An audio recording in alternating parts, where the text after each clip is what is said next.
Alexander.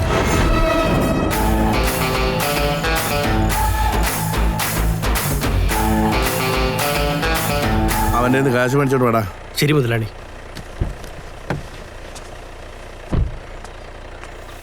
ആ നീയായിരുന്ന പണിയെടുക്കടാ.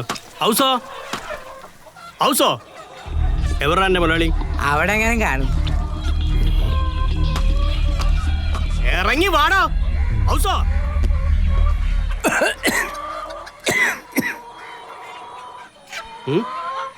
നീയായിരുന്ന എന്താടാ ഒരു പുച്ഛം?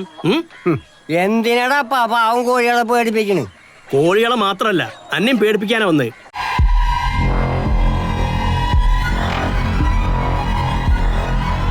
വേണ്ടി വന്നാ തീർക്കാനും. എന്താ തീർക്കടാ, തീർക്ക്. അവൻ്റെ കാശുണ്ടായിരുന്നപ്പോ അവൻ എനിക്ക് തന്ന്, എന്റെ കാശുണ്ടായ ഞാൻ തിരിച്ചു കൊടുക്കും. അത് എവിടുത്തെ മര്യാദയാണോ? എന്റെ മൊലാളിന്റെ അടുത്ത് പൈസ ഇറന്ന് വാങ്ങിയപ്പോ എന്താ പറഞ്ഞ്? ക്രിസ്മസ് ആണ്, 2 ലോഡ് കോഴി ഇറക്കി കഴിഞ്ഞാൽ ഇരട്ടി ലാഭം കിട്ടും, അത് കഴിഞ്ഞാൽ പലിശ അടക്കം തിരിച്ചു തരാന്ന്. എന്നിട്ട് 5 മാസമായി. എന്നിട്ട് ചറ്റവർത്താനം പറയണ പന്നിയെ. കാശ് ഞാൻ തരില്ല എന്ന് പറഞ്ഞില്ലല്ലോ. തരും. എപ്പ തരും? കാശാവുമ്പോ തരും. നീ പോയാ കടൽ കൊള്ളക്കാരനോട് പറഞ്ഞേക്കടാ. കൊളക്കോഴി കൊളക്കോഴി നിങ്ങളെ വാപ്പ. പോടാ, ഓറ്റൊന്ന് വേണ അളിഞ്ഞ ചാടി നടന്നവനാ. എടാ നാറി, നീ കൂട്ടിക്കിടക്കണ കോഴീനെ പിടിച്ചേ കഴുത്ത് കടിച്ച് ഈ പാട്ടറായിട്ട് പിടപ്പിക്കണ പോലെ നിന്നെ നിന്റെ വീട്ടിൽ കയറി കുരക്കിന് പിടിച്ചിട്ട് മൊനമ്മ കിടപ്പുറത്തുകൊണ്ട് കഴുത്തി വെച്ച് പൊട്ടിക്കും ഞാൻ. അറിയൂടാ? മുട്ടിന്റെ ചേട്ടയ്ക്ക് നോക്കി പൊട്ടിക്കും മൊലാളി, പൊട്ടിക്കും. ശരിക്കും പൊട്ടിക്കും. ആ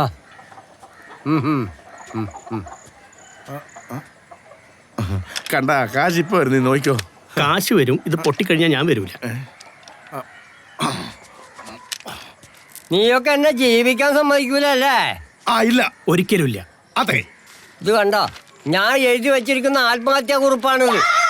എനിക്കെന്തെങ്കിലും പറ്റിയാൽ നീ മാത്രമായിരിക്കും അതിന് ഉത്തരവാദി. എന്റെ ശവം നിന്നെ കൊണ്ട് ഞാൻ തീറ്റിക്കും. ഇന്നടാ ഫോട്ടോ സ്റ്റാറ്റ് കൊണ്ടായി വായിക്കടാ. ഒറിജിനല് ഞാനിവിടെ എടുത്ത് വെച്ചിട്ടുണ്ട്. എന്താ ഇത്? മുതലാളി, ഇതാണ് ആത്മഹത്യക്കുറിപ്പ്. ഇയാളെങ്ങനെ ആത്മഹത്യ ചെയ്താ മുതലാളി അകത്താവും. കുബേരക്കുള്ള സമയ. തൽക്കാലം 2 പഞ്ച് ഡയലോഗ് അടിച്ചു കൊടുത്ത് മുങ്ങ. നാളെ 10 മണിക്ക് ഇവൻ വരും, തീർത്തേക്കണം. ഇല്ലെങ്കിൽ നിന്നെ ഞാൻ തീർക്കും. നാളത്തേക്ക് ബാക്കി ഉണ്ടാവോ? മുതലാളി, ഇന്ന് വണ്ടി ഞാൻ ഓടിക്കട്ടെ. സ്റ്റിയറിംഗ് തൊട്ട കൊല്ലും ഞാൻ. ഡോറ് തുറക്കടാ.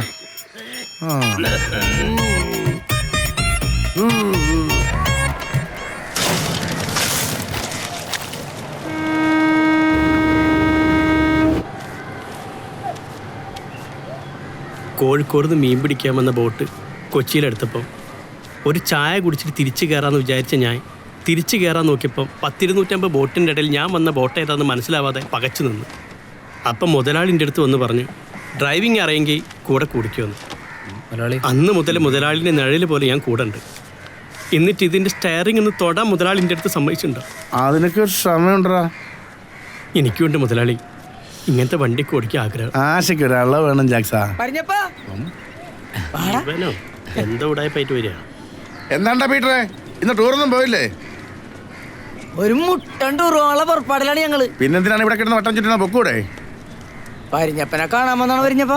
എന്നെ? ആ എഞ്ചിന്. ഇത് ബേബി, നമ്മുടെ ദേവസ്യാൻ കോ ലോട്ടറിക്ക് നടത്തണ. ബേബിനെ പിന്നെ എനിക്കറിയാൻ പാടില്ല. കഴിഞ്ഞ ശനിയാഴ്ചത്തെ കാരുണ്യ ലോട്ടറിയുടെ സമ്മാനേ ഇവനടിച്ചത് 80 ലക്ഷം രൂപ. പേപ്പറിലൊക്കെ ഉണ്ട്. മുതലാളി പേപ്പർ വായിക്കേ. അലക്സാണ്ടർ ഏട്ടൻ ഞങ്ങളൊന്ന് സഹായിക്കണം. കാശ് എങ്ങനെ ഉപയോഗിക്കണമെന്ന് ഉപദേശം ചോദിക്കാൻ വന്നാണോ? അതും വേണം, അല്ലാണ്ട് എന്ത്? അതല്ല, ചെറിയൊരു പണി കിട്ടി. പണിയാ? എന്ത് പണി? അലക്സാണ്ടർ ഏട്ടാ, എൻ്റെ കടയിലേ ഒരു നേപ്പാളി പണിക്ക് നിൽക്കണ്ടായി. അപ്പോൾ അവൻ അർജന്റായിട്ട് നാട്ടിലേക്ക് പോയി. അപ്പോൾ ആ തിരക്കിൻ്റെ ഇടയിൽ അവൻ കൊണ്ടുപോയി പൊതി മാറിപ്പോയി അല്ലേ? ആ പൊതിയിലായിരുന്നു ഇവന് പ്രൈസ് അടിച്ച ലോട്ടറി ഇരിക്കണത്. അത് മേടിക്കാൻ വേണ്ടിയാണ് ഞങ്ങൾ പോകാന്ന് വിചാരിച്ച് നിൽക്കണത്. അതിനിപ്പോ ഞാൻ എന്ത് വേണം? പറഞ്ഞപ്പാ ജസ്റ്റ് അവിടെ തുറന്ന് പോകണം. ഈ പൊതി അവനെ ഏൽപ്പിക്കണം. ഈ കാര്യങ്ങൾക്ക് ഒരു പരിഹാരം കണ്ടെത്തണം. അവന്റെ അച്ഛനെ അമ്മനെ കാണണം. ചോദിക്കുന്നു, ഞങ്ങൾ തിരിച്ചു പോയിരുന്നു. എല്ലാം ഓക്കെ, അത്രേ ഉള്ളൂ. ആയിക്കോട്ടെ, പോയിട്ട് വാ. എല്ലാ മംഗളങ്ങളും നേരുന്നു. ശുഭയാത്ര. അതെ. പറഞ്ഞപ്പ അങ്ങനെയല്ല ചേട്ടാ, കുറച്ച് കാശ് കടന്നു തരണം. നേപ്പാൾ വരെ പോവാനാ. പക്ഷെ വെറുതെ വേണ്ട, പലിശ തരാം. അല്ലെങ്കിൽ അലക്സാണ്ടർ വെറുതെ ആർക്കും കാശ് കൊടുക്കാറില്ല. നല്ല പലിശ മേടിക്കും. പക്ഷെ ഇത് നടക്കൂല. അയ്യോ, അങ്ങനെ പറയല്ലേ പറഞ്ഞപ്പാ. അല്ലെങ്കിൽ ലോട്ടറി അല്ല, ലോട്ടറി കാശ് കിട്ടി ഉടനെ തിരിച്ചു തരാം.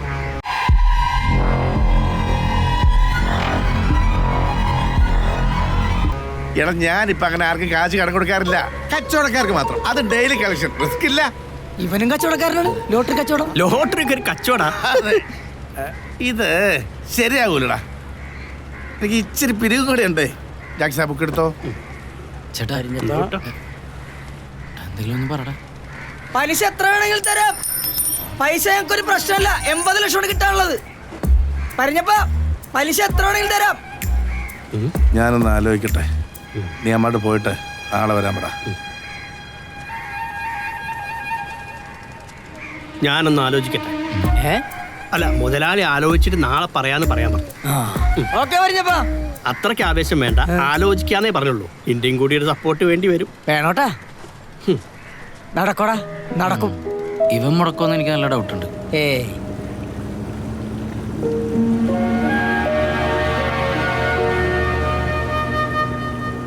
എന്താണ് ജങ്കാറ് കണ്ടിട്ടില്ലേ? നീ എന്താടാ കാണണമെന്ന് പറഞ്ഞത്? വീട്ടിലിരുന്നിട്ട് അവള് തലക്കുളി തന്നെ ഇല്ലെന്നേ. ഭയങ്കര ഒച്ചപ്പാടുമ്പോളോ. എന്തു പറ്റി? ഞാൻ കല്യാണം കഴിഞ്ഞിട്ട് അവളൊന്നും കൊണ്ടുപോയിട്ടൊന്നും ഇല്ലല്ലോ. അപ്പൊ ഇപ്പൊ നേപ്പാളിൽ പോകുമ്പോഴേ നമ്മുടെ കൂടെ അവളെയും കൊണ്ടുപോയി. അതിനിപ്പ എന്താ, അവളും വരട്ടെ. അവക്കൊരു ട്രിപ്പ് ആവല്ല. പരിഞ്ഞപ്പനോട് ഇത്തിരി കാശ് കൂടുതൽ ചോദിക്കണം. നമ്മള് പലിശ കൊടുക്കൂലേ? അതൊന്നും ശരിയാവില്ലടാ. ഞാൻ ഒരു കണക്കിന് അവളെ പറഞ്ഞ് സമാനിപ്പിച്ചിട്ടുണ്ട്. അതും ശരിയാ. ഞാൻ അവിടെ എങ്ങാനും പോയി കിടന്ന് പ്രസവിച്ചു കഴിഞ്ഞാ പിന്നെ പൗരത്വം തെളിയിക്കാൻ പാടായിരിക്കൂലേ? അലക്സാണ്ടർ കാശ് തരൂ. നീ ഇതേ ഇങ്ങാട് നോക്കി ഒന്ന് പ്രാർത്ഥിച്ചേ, എന്നിട്ട് സമാധാനമായിട്ട് കിടന്ന് ഉറങ്ങുക. എല്ലാം നടക്കും. ഞാൻ പുണ്യാളിനോടൊന്ന് സംസാരിക്കട്ടെ. പ്രാർത്ഥിക്കാൻ എല്ലാവർക്കും ഓരോ കാര്യം കാണും. ഞങ്ങളുടെ കാര്യം എന്താണെന്ന് അറിയാലോ. അതൊന്നും നടത്തി തന്നെ. അതിപ്പോ എന്ത് അതിക്രമം കാണിച്ചിട്ടാണെങ്കിലും ഓക്കെ അല്ലേ? എന്താണ് പറഞ്ഞേട്ടാ, കോഴിക്കടയിലോട്ടൊക്കെ ബീഫ് തീർന്നു പോയാ? എന്റെ മോൾ ആൻസിയെ പെണ്ണ് കാണാനായിട്ട് നാളെ ഒരു ടീം വരുന്നുണ്ട്. ചെറുക്കനങ്ങ് നോർത്ത് ഇന്ത്യയിലാണേ. ഇനി ബീഫ് കൊടുത്തിട്ട് ആ പേരിൽ കല്യാണം മുടങ്ങി പോകണ്ട, ചിക്കൻ ആയിക്കോട്ടെ. ഞാൻ എന്റെ വിരോധണ്ടാ? എന്താണ് ജാക്സ? കാശിന്റെ കാര്യം എന്തായിന്ന് അറിയാൻ മുതലാളി പറഞ്ഞോട്ടാ. ഓ, കാശ് കിട്ടുമ്പോ തരുമെന്ന് മുതലാളി പറഞ്ഞതല്ലേ? കാശ് കിട്ടിയില്ലേ 2 പഞ്ച് ഡയലോഗ് അടിക്കണമെന്ന് മുതലാളി പറഞ്ഞു. നീ ആ 2 ഡയലോഗ് പഞ്ചായത്ത് പറഞ്ഞിട്ട് പോകാൻ നോക്ക്. തൽക്കാലം ബിസിനസ് നടക്കട്ടെ, പഞ്ച് ഡയലോഗ് ഞാൻ അടിച്ചോളാം. അവർ അച്ഛൻ എത്ര കോഴി വേണം? സൈസ് ഒത്തതൊരു 3 എടുത്തോ. പന്നവനെ സൈസ് ആണെന്ന് പറയാൻ പറ്റില്ലല്ലോ. അത് കറക്റ്റാണ്. എന്ത് കറക്റ്റാണെന്ന് മിണ്ടി പോരുത്. ഞാൻ മിണ്ടിയില്ല അപ്പച്ചാ. അയ്യോ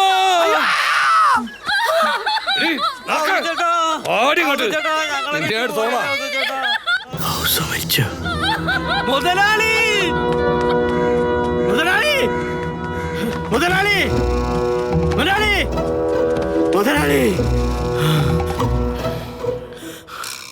എടാ നമ്മുടെ ചൂണ്ടക്കാരൻ സോമൻ പലിശ 100 രൂപ കുറച്ച്. ഞാൻ വിടുവാ.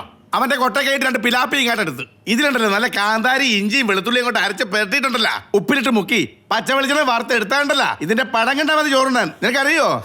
നന്നായി മുരിച്ച് വറുത്ത് അതിലൊരു ഫോട്ടോ എടുത്ത് കയ്യിൽ വെച്ചോ.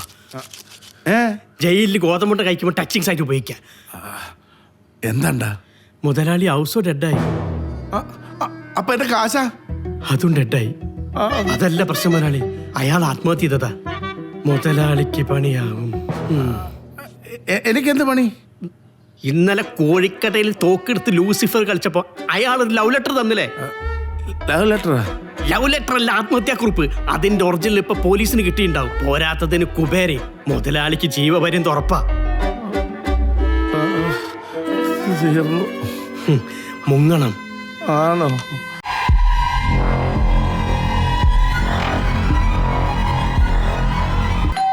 അയ്യോ, കോളിംഗ് ബെല്ല്. നീ പോയി നോക്കേ. അത് മുതലാളിക്കുള്ള പോലീസാ. നീ പോയിട്ട് ഞാൻ ഇവിടെ ഇല്ലെന്ന് പറ. എവിടെ പോയിന്ന് ചോദിച്ചാല് പുറകടലിൽ പോയെന്ന് പറ. എപ്പോ വരും ചോദിച്ചാ എന്ത് പറയൂ? ചോദിച്ച പോണ വഴിക്ക് നേരത്തെ വിളിക്കുന്നു പറ.